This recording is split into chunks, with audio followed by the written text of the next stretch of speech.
EU leaders are reconvening for a second day of meetings in Brussels, which will include discussions on the ongoing war in Gaza. Now, on Thursday, the bloc took a historic step by agreeing to open membership talks for Ukraine after hours of negotiations. Yesterday we made a historic decision. As you know, I wasn't very optimistic, but we managed to do the decision, and we are happy about this. What, of course, we have to work with is the financial support. What I can assure you that Ukraine will not be left without support. This was achieved after Hungarian Prime Minister Viktor Orban left the room momentarily while the other 26 leaders went ahead with the vote. Mr. Orban has since warned that Hungary could still halt the accession process. The European leaders later failed to pass a $55 billion aid package for Ukraine. That's after Mr. Orban voted against it. He said that he had to block the package to ensure that Hungary would receive the funds it wants from the EU budget. Ez egy remek alkalom arra, hogy világossá tegye, hogy meg kell kapnia azt, ami neki jár. Nem a felét, meg a negyedét, hanem meg kell kapnia az egészet. Tehát mi egy tisztességes elbánásra tartunk igényt, és most jó esély van arra, hogy ezt érvényesítsük is. For more, Alex Collier joins us. He's live for us from Brussels. Alex, the bloc's success in actually opening membership talks for Ukraine is a little overshadowed by what's happened with Hungary's opposition to that aid package for Kyiv. What's been the reaction so far to that?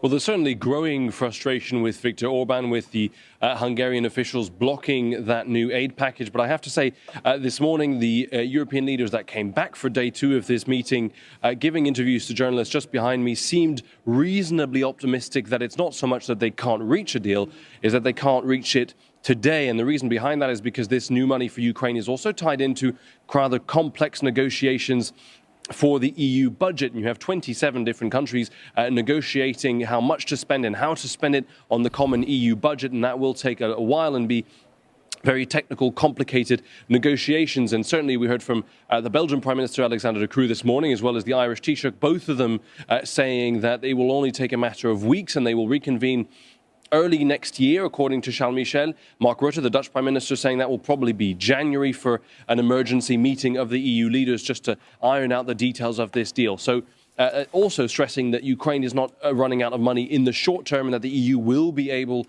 to get this deal across the line after. There is, however, some frustration with Viktor Orban about how long it took to agree to those accession talks, that historic moment for Ukraine, starting the long and complicated road to membership. It will take, almost certainly take years for that to be achieved. Now, we understand that it was Olaf Scholz, the German Chancellor's idea to suggest that Prime Minister Orban would leave the room. And it is actually the first time in European Council history that a decision was made in this way, where a leader decided not to block, not to vote for, but actually leave and abstain. So both the decision is historic and the way it happened as well.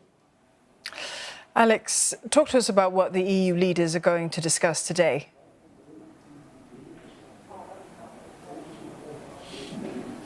Well, it's going to be mostly focused on the war in Gaza, the situation in the Middle East. We know that EU leaders, like many leaders around the world, are divided on this issue. There are two main suggestions. On the one hand, France, Italy and Germany suggesting they discuss sanctions against Hamas, specifically targeting Hamas's financing structures and their financial backers.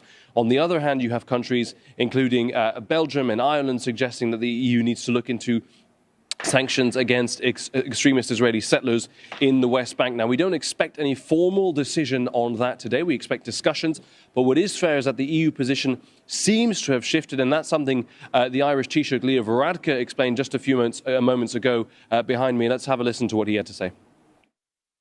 We now have a clear majority of countries here in the European Union calling for a ceasefire. I think that's the view of the people of Europe as well, which is important. And I think we'll have strong language on human rights, on what's happening in the West Bank as well, which is unacceptable.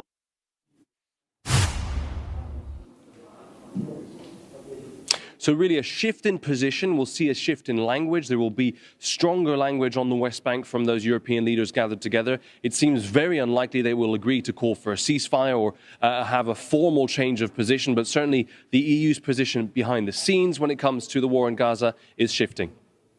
Alex, thank you for that update. Alex Cardier there in Brussels.